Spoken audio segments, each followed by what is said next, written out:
মাপবে না ভাই।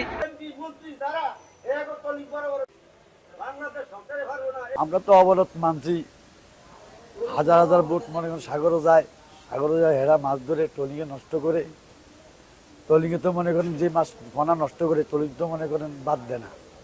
ট্রলিংগুলো বন্ধ করলে মনে করেন সবচেয়ে ভালো হইতো সরকার। বড় বড় মন্ত্রী ম্যাজিস্ট্রেট হেগো বড় বড় ট্রলিং, একজনের ট্রলিং আছে 20-30 কান, এরা নদীতে সব মাছ কাছে ধরিয়া লায়, গুড়া বৈশা যা আছে সব ধরিয়া বড় বড় বাছা বাছা গুড় শহরে নেয়, আর কুচা বৈশা যা আছে সব বেলচা মারিয়া গাঙ্গ হালে দেয়, গাঙ্গ হালে দিয়া পানি মারিয়া ধুয়া লায়, এইভাবে ট্রলিংয়ে মাছ মারিয়া লায়।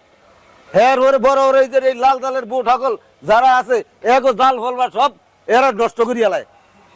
আমরা সরকারি আইন অনুযায়ী 58 দিন মানছি অবরোধ। এখন অবরোধ শেষ, আমরা বোর্ডের কাজ করছি, জালের কাজ করে সাগরে যাবার পরিবর্তে যে ট্রলিংগুলো আছে গাছ বডি, এই ট্রলিংয়ে আমাদের জালের মাছগুলো ধ্বংস করে দিচ্ছে। পুরাগারা মাছ ধরি আমাদের মাছ ধরা বন্ধ করে দেওয়ার, মাছ পাইনি আমরা সাগর।